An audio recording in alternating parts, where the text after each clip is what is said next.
this, so if I could have your undivided attention. My name's Ryan. I'm one of the volunteers with Take Action Canada. Hopefully you guys know about us. If you don't, we have a booth over there, the red tent. We have dedicated volunteers that are spending their days, weeks, hours on end with no pay just to help us get free again. So please go over there and say hi to them, talk to them. Hopefully some of you are wearing our buttons and shirts, so thanks again. In August of 1973, 4 employees of the Sveriges Credit Bank in Sweden were held hostage in the bank's vault for 6 days by armed robbers. During that standoff, a very unnatural bond developed between captive and captor.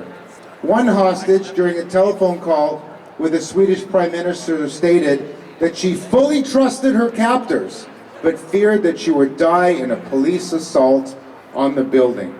The term Stockholm Syndrome was born. This psychological syndrome has been spreading across our communities, our provinces, our country, and our world, and like any bad hypnotic trance, it's been founded in fear, and it's time for the greater majority to snap out of it.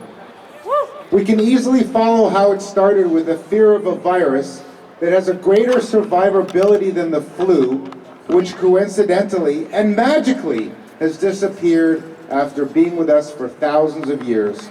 And then came the socialist distancing, the muzzling and choking off of oxygen and human facial interaction.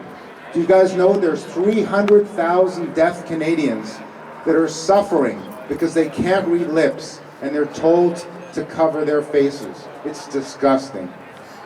And now we have a malevolent and evil set of governments that has no problems with dividing society and pushing an ineffective, harmful, and deadly regimen of untested drugs on you and your families and your children, all in the name of safety and pharma profit.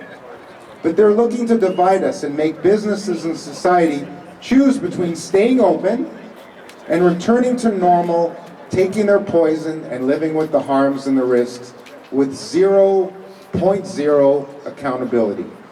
So no new normal, no old normal. If we stand together, we win. We have a crime minister that has no business governing anything than his bad behavior and his poor choices. 5, not 1, but 5 gross ethic violations, and still in power. Lawlessness, this has to stop. We have a premier that's moral bankruptcy is matched only by his personal greed and cowardice. He has proven himself a lying, shameful bastard. So, vaccine hesitancy has turned into vaccine compliance and will soon shift, and is shifting now, into vaccine regret. It's easy to dismiss those people that have been deceived and pressured as idiots and sheep. But a wise friend reminded me that intelligence is no safeguard for deception. Facts have not mattered, as the already indoctrinated have stopped listening to reason and evidence a while ago.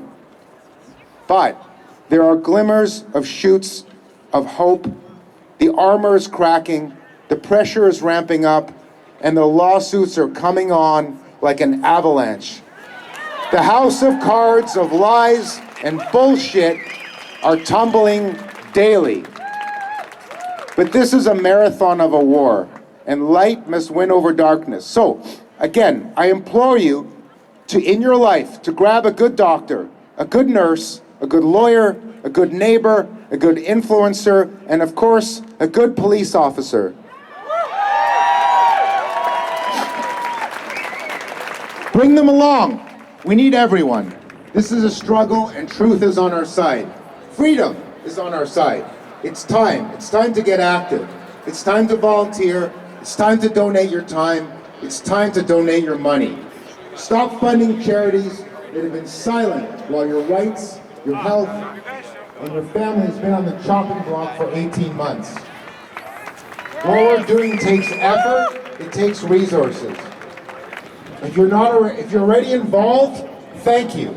If you're not involved, and you're not even resisting. If not now, then when? So keep the faith, stay strong, and be there for others. Thank you, and keep going.